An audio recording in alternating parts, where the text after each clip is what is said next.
ओ जेठालाल, क्या है? अरे भाई सुनो ना.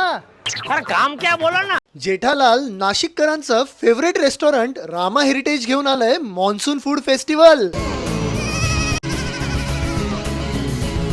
मित्रांनो, तुम्ही पण जेठालाल सारखे फूड लवर्स असाल तर तुम्हाला पण हे सर्व फूड आयटम्स पाहून तोंडाला नक्कीच पाणी सुटलं असेल. इथला युनिक हट थीम अँबियन्स आणि फूड फेस्टिवलची वाईब एकदम सुदिंग आहे. लाईव्ह प्रिपरेशन्स मध्ये मुंग भजी, वडापाव, मोमोज, टेम्पटिंग असे पिझ्झाज, रबडी जलेबी, कॉर्न, भरपूर आयटम्स तुम्हाला टेस्ट करता येतील. या रेस्टॉरंटच्या रेग्युलर मेन्यू सोबत तुम्ही Chinese samosa, thukpa dumplings, shorba, Pathani biryani, tricolour केपसा राईस आणि असे भरपूर फेस्टिवल स्पेशल मेन्यू ऑर्डर करू शकता. This is a pure veg restaurant which serves Jain food also. मित्रांनो, व्हिडिओ आवडला असेल तर क्युरिओसिटी पॉइंटला नक्की फॉलो करा आणि आपल्या नाशिकच्या कालिका माता मंदिरा शेजारी असलेल्या रामा हेरिटेजला डेफिनेटली व्हिजिट करा.